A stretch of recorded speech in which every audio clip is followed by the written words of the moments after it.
오늘은 성령 강림 주일입니다. 혹시 여러분 성령이라는 단어 딱 들으실 때 처음에 어떤 생각이 드십니까?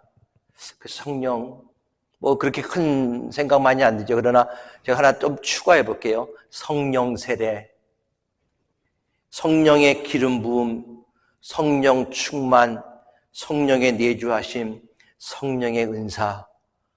이렇게 성령에 관한 얘기를 조금씩 듣다 보니까는 이게 도대체 뭔가 하면서 아마 생각하실 분도 계십니다. 수많은 성령에 관한 내용들이 기독교 교계를 난무하고 있습니다. 아직도 오순절 계통과 장로교 그리고 성결교에서 주장하는 성령의 사역이 서로 차이점이 있어요. 장로교 개혁주의자들은 성령 체험을 무시하는 경향이 이전에는 참 많았습니다. 그래서 성령을 무시하기 때문에 영적인 침체가 있었고요. 그러한 가운데서 오순절 계통의 성령 운동이 성령론에 대한 무관심을 깨트렸고, 그리고 다시 한번 그동안에 성령에 대해서 무관심했던 그런 장로교 교파의 모든 교회들이 다시 한번 성령에 대해서 재인식하는 계기가 되었습니다.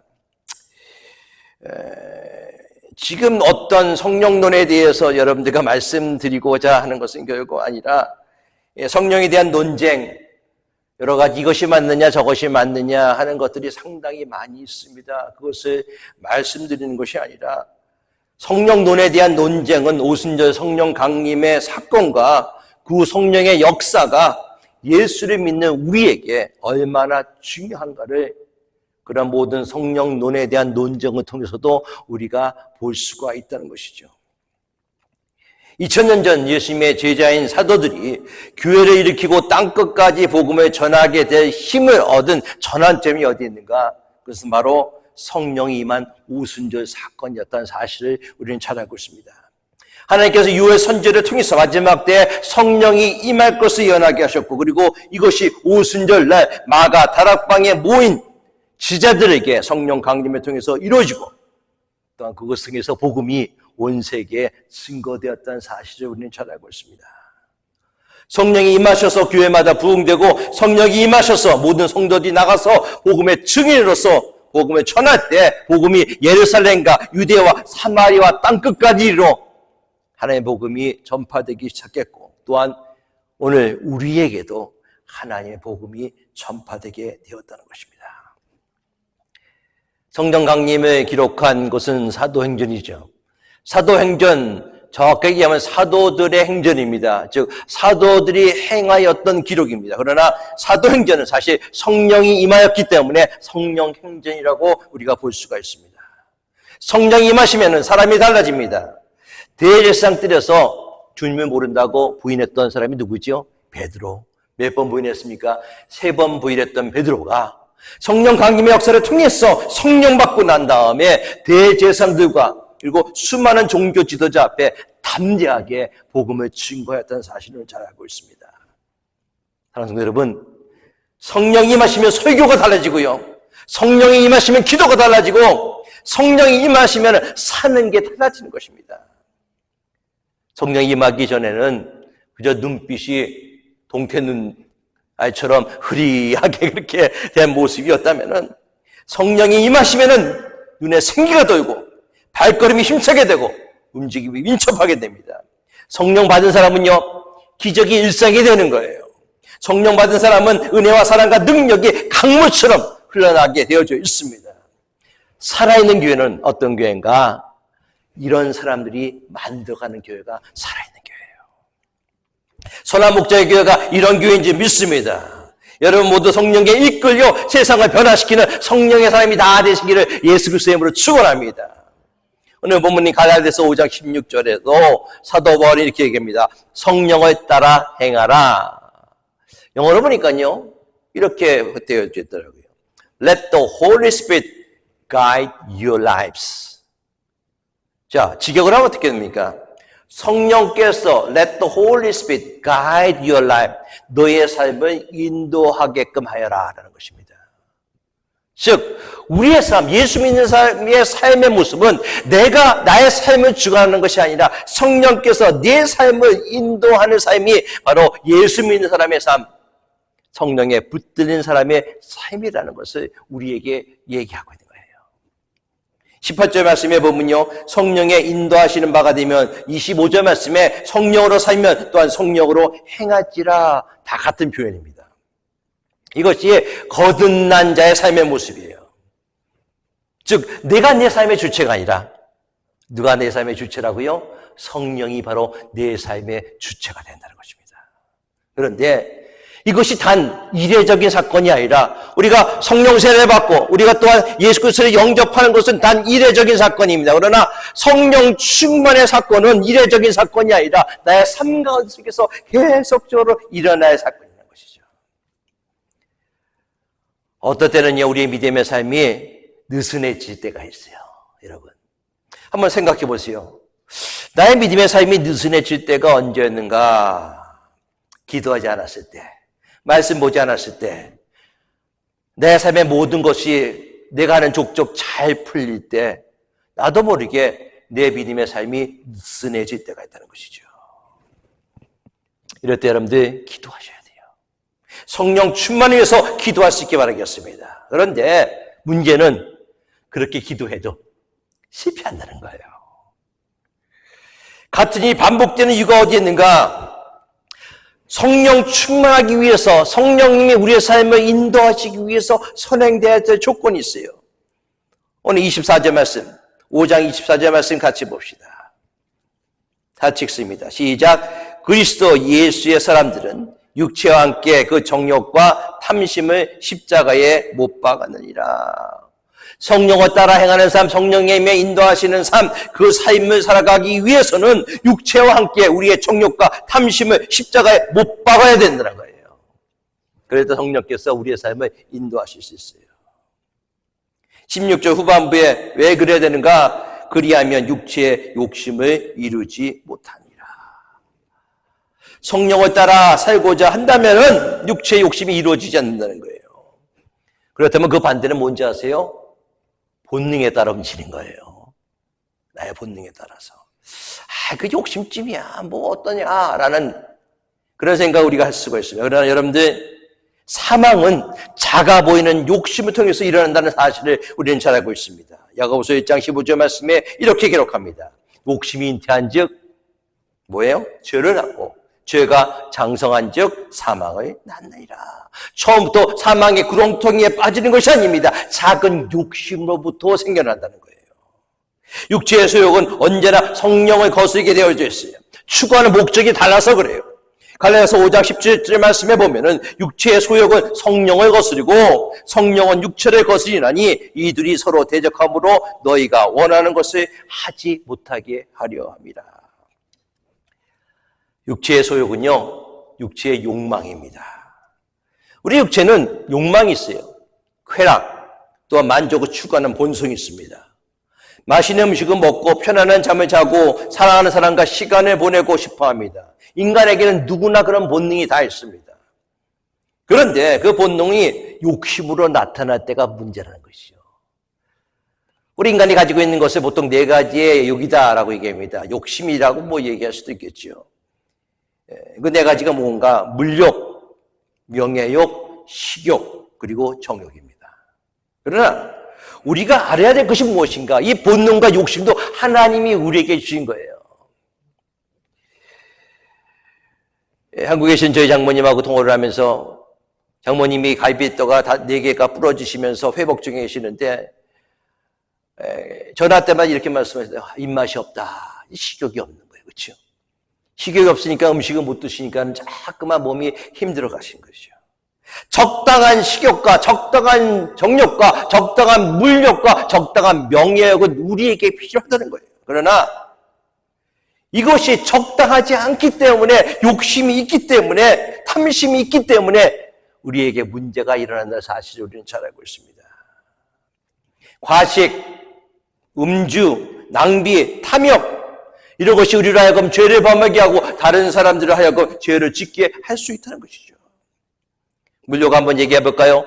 디모데전서 6장 10절은 이렇게 얘기합니다. 돈을 사랑함이 일만하게 뿌리가 되나니 이것을 사모하는 자들은 미혹을 받아 믿음에서 떠나 많은 근심으로 자기를 찔러도다. 물질에 대한 욕심이죠. 저는 여러분들이 돈 많이 버시기를 예수 그리스도의 이름으로 축원합니다. 많이 버시고요, 열심히 버시고 그것을 하나님의 영광을 위해서 쓰세요. 하나님이 그러기 위해서 여러분들을 또한 그런 물질에 대한 축복도 허락해 주시는 거예요. 그러나 그 물질이 지나쳐서 욕심이 생겨난다면은 그것이 문제라는 것이죠. 적당한 성령은 우리에게 필요합니다. 그것은 부부 생활을 위해서 또 종족 번식을 위해서 필요한 것입니다. 그러나 잘못된 지나친 성욕은 죄로 이끈다는 사실을 우리는 다윗의 사건을 통해서 우리는 잘 알고 있습니다. 뭐라고 얘기합니까? 육체의 소욕을 다스리지 못하면은 육체의 소욕이 우리로 하여금 타락하고 실족하게 만든다는 것입니다. 그것은 결국 하나님의 유업을 받을 수 없다라고 얘기하고 있어요. 그렇다면 육체의 일은 무엇인가? 19절과 21절 말씀입니다. 육체의 일은 분명하니 곧 음행과 더러운 것과 호색과 우상숭배와 주술과 원수 맺는 것과 분쟁과 시기와 분냄과 당짓는 것과 분열함과 이단과 투기와 술취함과 방탕함과 또 그와 같은 것들이라. 전에 너에게 경계한 것 같이 경계하노니 이런 일을 하는 자들은 하나님의 나라를 유업으로 받지 못할 것이라. 육체를 따라 살아가는 육체의 일은요, 크게 세 가지로 구분될 수 있습니다. 먼저 정욕적이고 음란하고 더러운 것이에요. 남색이나 여색을 좋아합니다. 하나님을 떠난 소돔과 고모라가 멸망했다는 사건을 우리는 잘 알고 있습니다. 여러분들, 고모라 시대는요, 성적으로 타락한 시대예요. 로마가 망한 이유도 문제십니까? 성적으로 타락하고 도덕적으로 부패했기 때문에 로마가 망한 거예요. 그렇다면 오늘날 미국이 망하게 되는 이유가 무엇인가? 그것은 성적으로 타락된 미국이 하나님이 그만두시지 않을 것입니다. 얼마나 타락되는지 모릅니다. 두 번째로 우상숭배와 주술같이 귀신을 섬기는 것입니다. 하나님을 떠나면 각종 점쟁이들이 파헤칩니다. 새해가 되면 한 해 운수를 점칩니다. 한국 신문에는 금지의 운세라는 단이 항상 나오고 있어요. 뭐 타로를 본다든가 여러 가지를 다 보고 그것을 정말 맹신처럼 신봉하는 사람들이 너무나 많이 있습니다. 셋째는 원수 맺고 분쟁하고 시기하고 분내고 당짓고 분열하고 나뉘고 시기하고 술취고 싸우고 하는 것들, 이것은 사람에 대한 그런 관계입니다. 비도덕적 삶을 사는 거예요. 이런 것을 행하면 하나님의 나라에 갈 수 없다라고 얘기하고 있습니다. 이것들이 육체의 일입니다. 그런데 오늘 육체의 일에 대해서 얘기하면 19절에 이렇게 얘기했어요. 육체의 일은 분명하니. 즉 굳이 설명 안 해도 이것을 잘못되었다는 것을 모든 사람이 다 안다는 것입니다. 나도 알고 너도 알고 모든 사람이 다 아는 일이 나쁜 일이고 잘못된 일이고 육체의 일인데 왜 이것을 멈추지 못하는가? 멈추지 못한 이유는 무엇인가? 바로 성령님이 인도하시는 삶을 살아가고 있지 못하기 때문에 그렇습니다. 성령의 대적인 육체의 소욕에 지배되어 욕심대로 살다 보니까는 분명히 하는데 이것을 하면 안 된다는 것을 모든 사람이 다 아는데 나도 아는데 그것을 따라가고 있다는 것이죠. 17절 다시 볼까요? 육체의 소욕은 성령을 거스르고 성령은 육체를 거스리나니 이 둘이 서로 대적함으로 너희가 원하는 것을 하지 못하게 하려 합니다. 육체의 소욕과 성령은 함께 할 수 없어요. 이 두 가지는 서로 대적하는 그런 성질이 있습니다. 내가 육체의 소욕을 품고 있다면 성령을 따라 행할 수가 없습니다. 마찬가지로 성령을 따라 행하고 있다면 육체의 소욕을 품을 수가 없는 것이죠. 내가 육체의 소욕을 더 크게 품고 있다면 이것은 부정적인 모습으로 성령을 방해하는 거예요. 그러나 내가 성령을 따라 살아가기로 해가고 성령을 따라 성령의 인도하심에 따라 살아간다면 내 안에 육체의 욕심은 없어지게 되어져 있습니다. 이 두 가지가 우리 마음 안에서 싸우는 거예요. 그래서 사도 바울은 로마서 7장에 이렇게 얘기합니다. 그러므로 내가 한 법을 깨달았느니 곧 선을 행하기 원하는 나에게 악이 함께 있는 것이로다. 내 속사람으로는 하나님의 법을 슬고하되 내 지체 속에 다른 법이 내 마음의 법과 싸워 내 지체 속에 있는 죄의 법 아래로 나를 사로잡아 오는 것을 본도다. 우리 안에 여러분, 제 안에, 목사님 저도 예외는 아닙니다. 믿는 사람 여러분들 안에 영적인 전쟁이 일어나고 있는 거예요. 죄를 지을 것인가, 죄를 짓지 않을 것인가, 선을 행할 것인가, 행하지 않을 것인가, 이것을 놓고 싸우고 있는 것이죠. 사람을 의식할 것인가, 아니면 하나님을 의식할 것인가, 결정해야 돼요. 내 마음의 법을 따를 것인가, 아니면 현실을 따를 것인가를 결정해야 된다는 것이죠. 마귀와 붙잡고 싸우는 거예요. 서로 붙잡고 뒹굴고 있는 것입니다. 여러분들, 누군가 한 사람은 이기게 되어져 있어요. 마귀가 이거구나. 아니면 여러분들이 이기게 되어져 있는 것이죠. 저는 이기는 분들이 여러분이 되시기를 예수 그리스도로 축원합니다. 처절한 영적 전쟁이에요. 그 전쟁 안에 예수 믿는 우리가 그 안에 있는 거예요. 여러분 어떻게 하시겠습니까? 악에게 포기하시겠습니까? 사탄에게 치시겠습니까? 아니면 예수 그리스도의 이름으로 승리하시겠습니까? 길은 하나밖에 없어요. 우리가 이게 저게 둘 중에 하나를 분명히 가야 되는 것입니다. 중간지대라는 것은 결코 없습니다. 그래서요, 사도 바울은 로마서 7장 24절에 이렇게 고백하고 있어요. 오라 나는 공고한 사람이로다. 이 사망의 몸에서 누가 나를 건져내라. 바울의 절규예요. 얼마나 처절하게 투쟁했으면은 그가 이런 절규를 하겠습니까? 우리 인간은요, 우리 안에는 이 두 본성 앞에서 분명히 서 있다는 것을 알아야 됩니다. 그래서요, 이렇게 고백해야 돼요. 하나님, 나는 죄인입니다. 나는 비참한 죄인입니다. 그리고 내 안에는 선을 행할 능력과 힘이 하나도 없습니다. 성령께서 내 안에 있는 영적 전쟁에서 함께 하셔서 승리하게 하여 주시옵소서. 하나님 살려주세요. 성령님 도와주세요. 내 힘으로 되지 않습니다. 기도하고 말씀 보고 성령 안에서 강구하는 우리의 모습이 될 때 우리 안에 있는 영적 전쟁에서 우리는 승리할 수가 있다는 것이죠. 여러분, 공존은 없어요. 함께 살아가는 것은 없습니다. 성령과 세상과 함께 공존할 수 없다는 사실을 분명히 알 수 있기 바라겠습니다. 육체의 욕심을 이기는 비결이 무엇인가? 오늘 성령을 따라 행하라 라고 얘기하고 있어요. 성령 충만 받으면 육체의 소욕을 이기는 것입니다. 성령의 인도하심에 따라 살면은 성령의 열매를 우리가 맺는다라고 얘기하고 있어요. 22절, 23절 봅시다. 22절, 23절 우리 같이 읽어볼까요? 시작! 오직 성령의 열매는 사랑과 희락과 화평과 오래 참음과 장비와 양성과 충성과 온유와 절제니 이 같은 것을 금지할 법이 없느니라. 저는 마지막 구절이 더 좋더라고요. 이 같은 것을 금지할 법이 없느니라. 성령께서 나의 삶을 주장해 주시고 성령의 인도하심으로 삶을 살아간다면 성령의 열매가 우리 안에 맺혀지는 것은 당연하다는 것이에요. 그 누구와 내 안에 성령의 열매를 맺는 것을 금지할 수 있는 것이 아무것도 없다라고 얘기하고 있습니다. 성령의 열매는요, 예수님의 마음을 품고 삶으로 열매 맺는 진정한 그리스도의 삶의 모습입니다. 여러분들 묻습니다. 지금 여러분들의 말과 행동이 예수 그리스도를 온전히 나타내고 있다고 생각하십니까?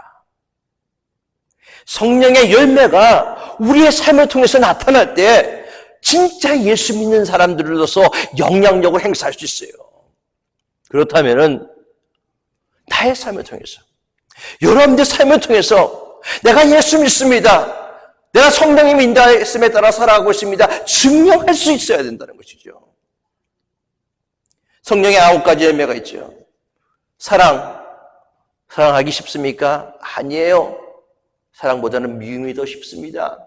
희락, 이 험난한 세상 기뻐할 일이 어디 있습니까? 하나도 없습니다. 화평이라니요, 나에게 힘들고 어려운 사람들 그저 한 대 때려주고 싶습니다. 오래 참음, 아니죠. 못 참겠습니다. 자비, 누가 자비를 베푸고 싶습니까? 나는 복수하고 싶습니다. 양선이라뇨, 힘듭니다. 어렵습니다. 사람들을 도와주라고요? 아니에요. 나는 갑질하고 싶습니다. 충성, 충성이라니요? 웃기는 소리 하세요. 나는 농땡이 치고 싶습니다. 온유? 아니요. 분노하고 할 말 다 하고 싶습니다. 나는 뒤끝이 없기 때문에 할 말 다 하면 그것으로 끝납니다. 절제라니요? 나는 내 멋대로 막 살고 싶어 합니다. 다 하기 싫습니다. 제가 말씀드린 이것이 우리 육체의 본성에서 나오는 거예요, 여러분. 많은 그리스도인들이 성령의 열매에 대해서 알지만은 삶의 성령의 열매를 맺지 못합니다. 성령의 열매는요, 종교 행위와 다른 거예요. 예배 열심히 드리고 새벽기도 나오고 성경을 읽고 공부하고 기도 생활하고 11조하고 교회 봉사 열심히 하면은 신앙생활 잘하는 것으로 우리는 그렇게 생각합니다. 거기에다 방언하지요, 예언하지요, 치유의 은사까지 받으면 믿음이 좋은 사람이라고 우리는 평가합니다. 그리고 이것은 성령의 역사로 분명히 되어지는 것이죠. 그런데 이것을 성령의 열매라고 하지 않아요. 아시겠어요, 여러분? 종교적인 열심으로 얼마든지 할 수 있습니다. 그러나 이 종교 행위를 통해서만 하나님 앞에 영광 돌릴 수 있는 것은 아니라는 것이죠. 여러분들, 오늘날 기독교가 왜 개독교라고 여러분들 그렇게 불리는 이유가 무엇입니까? 신자와 교회가 정직하지 않기 때문에 그래요.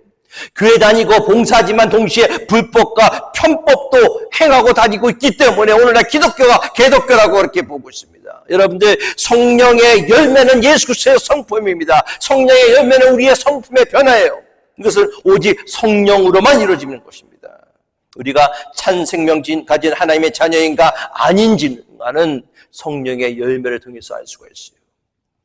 사랑, 희락, 화평, 오래 참음, 자비, 양성, 충성, 온유, 절제, 완전히 변화된 성품을 얘기합니다. 사랑의 열매죠.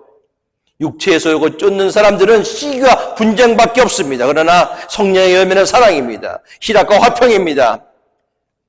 마음의 기쁨을 주시는 주님이 계시기 때문에 평안이 있는 거예요. 이 세상이 주는 평강이 아닙니다. 이 세상은 힘들고 어렵지만 그 가운데 예수 그리스도를 모시고 있는 나의 삶이 평안하다는 거예요. 오래 참음입니다. 성령 충만한 사람에게도 어려움이 있을 수가 있어요. 그러나 성령의 열매는 그 어려운 가운데 속에서도 인내하고 믿음으로 소망을 가지고 살아가는 사람들이 바로 믿음의 사람이라는 사실을 우리는 잘 알고 있습니다. 자비와 온유함이에요. 육체를 쫓아 사는 사람들은 인내의 힘이 부족합니다. 자비와 온유함을 가질 수가 없어요. 신경질 납니다. 조급합니다. 그러나 성령 충만한 사람은 하나님 안에서 인내하며 온유해지며 나아갈 수 있다는 것이죠. 여기 계신 분이 거의 저보다 나이가 좀 많으신 분이 거기 계시는데 이런 얘기 많이 들으셨는지 모르겠습니다. 나이 먹어서 필요한 것이 무엇인가? 그것은 나에게 지식이 많아서 똑똑해지는 것이 아니다. 나이가 먹어서 나에게 필요한 것이 무엇인가? 그것은 용감해지는 것도 아니다. 나이가 먹어서 우리에게 필요한 것은 바로 우리의 삶 가운데에서 덕이 있다라는 말을 듣는 것이다. 무슨 말씀인지 아시겠죠? 육체의 소욕을 살아가게 되면은 우리가 추하게 늙을 수밖에 없어요. 성령을 쫓아가면 절제 은사를 받습니다. 본능을 잘 다스리지 못하고 지나치게 되면 그로 인해 많은 문제점입니다. 그러나 성령의 은사는 절제 은사예요. 그것이 바로 성령의 인도함을 받는 여러분들에게 다 임하기를 예수 그리스도로 축원합니다. 여러분들, 우리가 열매로 그 나무를 알 수 있다라고 얘기하고 있지 않습니까? 정말 이 사람이 예수 믿는 사람이구나 라는 것을 알 수 있는 것은 그 사람 가운데 성령의 열매가 있는가 없는가를 우리가 살펴보면 돼요. 성령의 열매를 스스로 맺어보려는 사람들이 있습니다. 내가 열심으로 정말 교회에서 열심히 있고 책임감 있고 성실하고 의지도 강합니다. 그런데 여러분들 분명하실 수 있게 바라겠습니다. 성령의 열매는 내가 맺으려고 맺혀지는 것이 아니라 성령님의 인도하심에 따라서 살아갈 때 성령의 열매를 맺혀지게 된다는 것이죠. 성령의 열매는요, 여러분들 가장 좋은 거예요. 좋은 정도가 아니라 정말 우리가 믿어지지 않을 만큼 가마력과 영향력이 있습니다. 그리고 어떤 상황에서도 변함없이 이 성령의 열매를 가진 사람의 삶의 모습이 나타나고 세상을 바꿀 수 있는 힘이 생긴다는 것이죠. 그럼 어떻게 성령의 열매를 맺을 수 있는가? 간단하죠. 내가 살던 나의 삶을 이제는 내가 사는 삶이 아니라 주님께서 사시는 삶입니다 라고 우리가 회개할 때 성령께서 우리 안에 들어오시는 겁니다. 성령 충만한 사람은 이후 여호와를 막론하고 주님의 인격을 닮은 사람, 주님의 성품을 닮은 사람입니다. 우리가 아무리 능력이 있고 많은 은사를 받았다 하더라도 그것이 진짜 성령의 은사인지 아닌지 분간하는 잣대가 뭔지 아십니까, 여러분? 방언하고 예언하고 치유하고 다 그러는데 그 사람이 진짜 하나님의 주시는 은사를 받은 사람인가? 첫 번째 잣대는요, 그 사람이 예수를 닮았는가 안 닮았는가?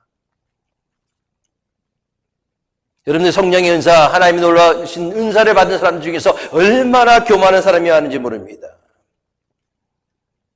진짜 성령의 은사인가라는 것은 예수 그리스도를 닮아가는 모습이 있어야 된다는 것이죠.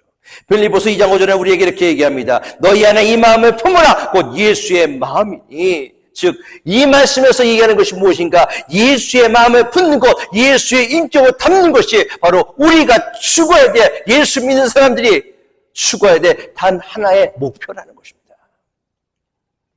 성령 충만하며 살아갈 때 육체의 소욕을 다스리고 살아갈 수 있습니다. 오늘 24절과 26절 말씀에 우리는 이렇게 성령께서 말씀하십니다.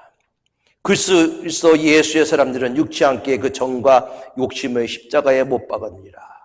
만일 우리가 성령으로 살면 또한 성령으로 행할지니 헛된 영광을 구하여 서로 격동하고 서로 투기하지 말지니라. 예수의 사람들은 육체와 함께 그 정과 욕심을 십자가에 못 박는 사람이에요. 예수 그리스도를 온전한 나의 구주, 나의 하나님을 영접하고 성령을 쫓아 행하는 사람이 된다면은 내 안에 있는 육체, 내 안에 있는 정욕, 내 안에 있는 욕심들을 십자가에 못 박아야 된다는 것이죠. 그것은 갈라디아 2장 20절 말씀 속에 내가 그리스도와 함께 십자가에 못 박혔나니 그런즉 이제는 내가 산 것이 아니요 오직 내 안에 그리스도께서 사신 것이라. 이제 내가 나의 이 육체 가운데 사는 것은 나를 사랑하사 나를 위하여 자기 몸을 버리신 하나님의 아들을 믿는 뭐예요? 믿음 안에서 사는 것이라. 그런데 예수를 믿고 성령 받으셨습니까? 성령의 사람입니까? 성령으로 살고 있습니까? 그렇다면 성령으로 행할 수 있기 바라겠습니다. 성령으로 살아가는 길에 헛된 영광, 썩어진 영광도 없어요. 오직 하나님의 영광뿐임을 믿으시기 바라겠습니다. 나의 영광이 아니라 하나님의 영광을 구하시는 여러분들의 모습 될 수 있기 바라겠습니다. 여러분 자기 영광 구하다가요 서로 미워하고 시기하고 질투하는 일이 얼마나 많은지 몰라요. 교회 안에서도 그런 일이 일어나요. 교회를 섬기면서 기성교회를 오래된 교회를 섬기면서 우리 장로님들 우리 또한 연세 많은 분들 가운데 속에서 상처 주는 분들이 꽤 많더라고요. 특히 일반적인 평신도 되시는 분들한테. 물론 교회의 행정의 형태 모든 것이 다 다릅니다. 교회마다. 한 번은 제가 장로님하고 젊은 사람하고 얘기하는데 이런 얘기 하더라고요. 회의 가운데 속에서 내가 장로인데 장로만 들어야지. 당신이 뭘 알아? 깜짝 놀랐습니다. 그 얘기 들었을 때. 갈라디아서 5장 25절 26절입니다. 만약 우리가 성령으로 살면 또한 성령으로 행할지니 헛된 영광을 구하여 서로 노엽게 하거나 서로 투기하지 말지니라. 성령 안에서 하나님의 영광에서 살아가기를 축원합니다. 우리가 사는 세상이 그러면 아름다워질 거예요. 우리 인생에서 하나님을 위해서, 이웃을 위해서, 자기 자신을 위해서 좋은 열매 맺을 수 있는 것 얼마나 엄청난 축복인지 아십니까? 우리는 그런 성령 열매를 우리 안에서 맺어야 돼요, 여러분. 예수 믿는 사람들은 그것을 금지할 법이 없다라고 얘기하고 있지 않습니까? 그렇다면 내 안에, 여러분들 안에 이 성령의 열매 9가지의 모든 예수님의 성품이 우리 안에 있어야 된다는 것이죠. 만약에 없다면 저는 그런 생각이 왔어요. 만약에 없다면. 예루살렘에 예수님이 입성하셨을 때 시작하셨습니다. 저기 보니까는 무화과 나무가 있었어요. 잎이 무성합니다. 시장하셔서 무화과 나무에서 무화과를 먹을까 하고 다가가셨어요. 근데 그 무화과 나무는 잎만 무성하는 거예요. 아름다웠습니다. 겉만 번지르했습니다. 저 안에는 열매가 있구나 하고 예수님 가셨어요. 그런데 가까이 가서 보니까는 열매가 없는 거예요. 여러분, 화려하게 드러나는 것이 중요한 게 아니라는 것이죠. 주님이 보실 때 어떤 열매를 우리가 맺고 있는가, 그것이 중요하다는 거예요. 결국 그 무화과 나무는 어떻게 됐습니까? 예수님의 초절을 통해서 말라버렸다는 사실을 우리는 잘 알고 있습니다. 혹시 저나 여러분들이 정말 그 무화과 나무처럼 정말 잎사귀만 무성해서 겉보기에만 멋있는 목사, 겉보기에 멋있는 권사, 겉보기에 멋있는 그런 무늬만 있는, 모습만 있는 그리스도인의 모습은 아닌가? 실질적으로 우리 안에 성령의 열매가 하나도 없음에 말씀 마칩니다. 우리의 열매는요, 우리가 가지고 있는 것이죠. 그러나 우리의 열매를 통해서 다른 사람에게 보여줄 수 있어야 돼요, 여러분. 내 안에 있는 사랑, 희락, 화평, 오래 참음, 자비, 양성, 충성, 온유, 절제, 이것이 다른 사람을 통해서 저 사람에게 그런 모습이 있구나, 저 사람에게 사랑이 있구나, 저 사람에게 자비가 있구나, 양선이 있네, 내가 그렇게 저 사람을 미워하고 힘들게 하더라도 오래 참네 하는 그런 모습이 바로 우리 안에 있어야 된다는 것입니다. 그러기 위해서 성령께서 우리 안에 오신 거예요. 다음 주에 볼 갈라디아서 6장 8절은 이렇게 얘기합니다. 성령을 위하여 심는 자는 영생을 거두리라. 성령을 위해서 심는 여러분들이 다 될 수 있기를 예수 그리스도의 이름으로 축원합니다. 기도하겠습니다.